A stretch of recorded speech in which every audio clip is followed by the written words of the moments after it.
Hey guys, first PowerPoint that we're going to cover is just like basic stuff on governments and governmental systems. You can see I'm doing this through Nearpod. Everybody already knows how to access that since I've already done a video on that. If not, like I always say, please get in contact with me if you have any questions, and I'm always more than willing to help out with that. But I'm just going to go ahead and jump on in and get started here. So the first thing that we need to do is establish what a government is, and this is like a basic textbook definition. Government is basically the ruling authority for a community. In the coming slides, we'll talk about why it's important that we have a government, even if you don't, maybe agree with everything that our government does or our government system that we have in place. But it's incredibly vital that every community have a government because we need to have that structure. All right, it's important that we have that structure. Okay. So why do communities need government? It's to make it possible for people to live together peacefully. If we were in class, normally this is where I would ask you guys, what would happen if we had no government? What would society look like? It's debatable on how effective governments are in general, or I'm sure everyone feels strongly one way or another about the government that we have in the United States, but in some way, shape, or form, communities all need some sort of government in place. If not, you'd be considered an anarchist, and anarchy doesn't exactly work. But we'll talk more about that later. So first off, we're going to talk a little bit about this guy, Thomas Hobbes. He was a Scottish political philosopher around during the Age of the Enlightenment. One of his most famous quotes is, life without government would be nasty, brutish, and short. So you can tell he was definitely an optimist. He was one of the guys who would actually advocate for absolute monarchies, which are very similar to dictatorships, because he felt that the people could not be trusted, but the people did need some sort of strong sense of community and government. All right. I inserted this this article here for why people need government. This is accessible to you via Nearpod on Canvas. It's a pretty short article. I think it's pretty good. ThoughtCo. We'll use some other articles of theirs, but it just kind of talks about what would a world look like without laws. Despotic governments. This is a pretty key word here. If you ever see the word despotic or despot, that means like a tyrannical ruler. So think about like a Kim Jong-un. Think of Joseph Stalin, Hitler. Someone cut from that cloth. But like I said, just kind of quickly read through this. You can see, like I said, it's really not long. It's just from here to down right about here to this little excerpt here about the Declaration of Independence. So we're going to go ahead and get back here to the slideshow. All right, so what do governments do? They do a number of things. First of all, they provide laws for us. These are just some basic examples here that I'm providing you. Passing and enforcing traffic laws. If you're going 10 over in a 35, there's a chance that you're going to get pulled over. That's an example of the government providing laws and enforcing them.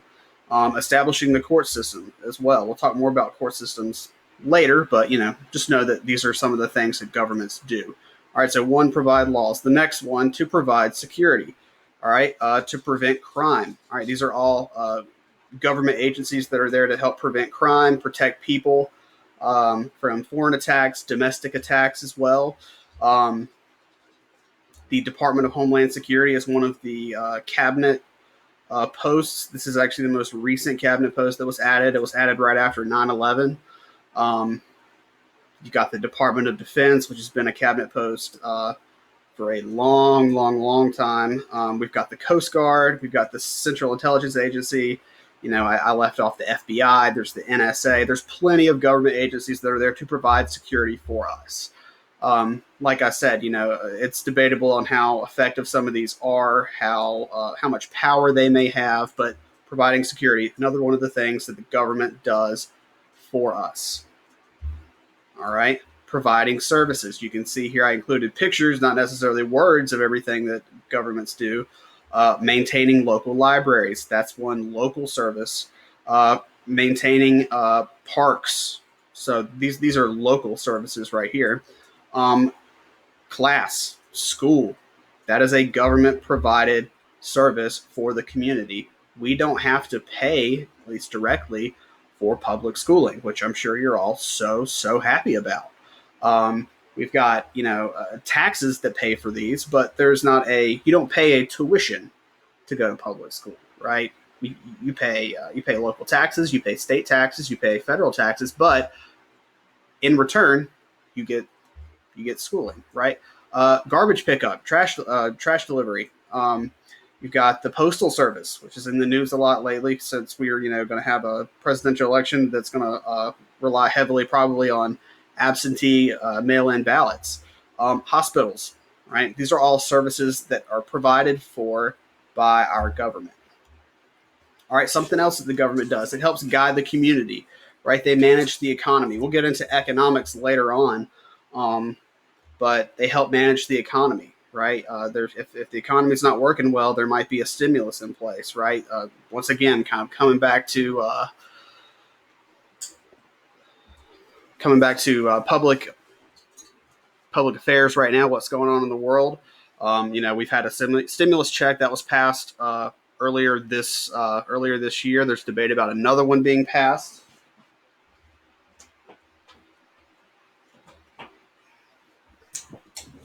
Right? Conducting foreign relations as well. We'll get into the details of that later on. And then lastly down here, helping shape public policy. Public policy is,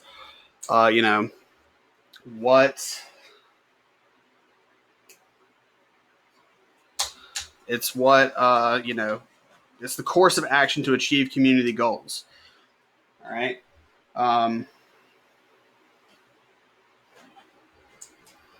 So guiding the community, that's another key one there. All right, so next up is just a little poll I wanted to, kind of take you guys' temperature on. So which function of government do you value most? You choose, guiding the community, providing services, keeping order, providing security. Since you're doing the student-paced version of this, you will just click on whichever one you think. You'll hit submit. You'll go on to the next thing. And then the cool thing is that it'll eventually show me everybody's results and what you chose. So I think that's pretty neat. We can talk about that later, but we're going to go ahead and move on right now, though. All right, so levels of government. Okay, this is going to be something that's key in you understanding before we move any further. There are 3 different levels of government within the United States. There's the federal government, which is for the entire country. You can see the White House here. The president is the executive of federal government. There's the legislative branch, which is the U.S. Senate and the House of Representatives combined. There is the judicial system, at which the Supreme Court is the top court system in America. So there is the federal government. There is the state government. Right here you can see the Governor Roy Cooper. They decide matters for people within the state, right? So state governments are all set up a little bit differently. They also share a lot of similarities, though. And then lastly, you've got your local government. These are counties, cities, towns, right? So Northwood is in the town of Pittsboro, which is within the county of Chatham County in North Carolina. This is the government that is closest to the people. What affects most people's life the most on a daily basis takes place at the local level. It's not, particularly, for lack of a better word, it's not exciting, but what goes on at the local government is what directly affects citizens' lives the most. All right. Now we're going to move into principles of American democracy. These are key principles that are prevalent within our society. Rule of law. This is a big one. This is the idea that all people are bound by the law. No one is above the law. Not even the president, not even the most wealthy people in the country. once again, like I was saying earlier, you can debate on how, true to form this is. These are merely principles. They are not necessarily always perfect because, let's be real, if you are, a wealthier person, you're going to have a better likelihood of maybe getting off from a crime as opposed to someone who maybe can't afford more experienced attorneys. All right, so there's rule of law. There's limited government. It's the idea that the government can't do anything that the people do not expressly give it the right to do. This is a key principle of American democracy, right? The whole reason America exists is because we did not approve of certain taxes that the King of England was placing on the colonies shortly after the French and Indian War, right? The government shouldn't do whatever the people don't want it to do, right? So that's limited government. Consent of the governed. This basically is the idea that the people are in charge. The people rule. That's what popular sovereignty means, right? The government is there because the citizens have chosen it. All right? It's really that simple. Next up is individual rights, okay? Rights that, even are not popular with the majority of people, but are protected by the government, right? The biggest one is freedom of speech. The First Amendment is probably the most, well-known and inclusive amendment to the Constitution. It houses freedom of speech, freedom of religion, freedom of religion. You don't have to practice, but you can. And if you want to, you can practice any religion that you want. The right to petition, freedom of assembly. If you're not happy with something that's going on, you can protest. You have that right. That is an American right that is given to you in the Constitution within the very First Amendment to the Constitution. All right. So that's individual rights, right? Now, it may not always be, you may not be protesting something that's very popular, but you have the right to protest. All right. Representative government. All right. People elect leaders to make the laws and govern on their behalf. Right? We live in a representative democracy, which is also known as a republic, right? We don't go and vote on laws directly all the time. We don't have time to do that. We're living our lives. We're going to school. People are working jobs. So we elect people to go and do that on our behalf. Ideally, we are electing people who know what they are doing. That is clearly not always the case, but that is the idea, right? So these all together incorporate the key principles of American democracy, right? They're not always perfect.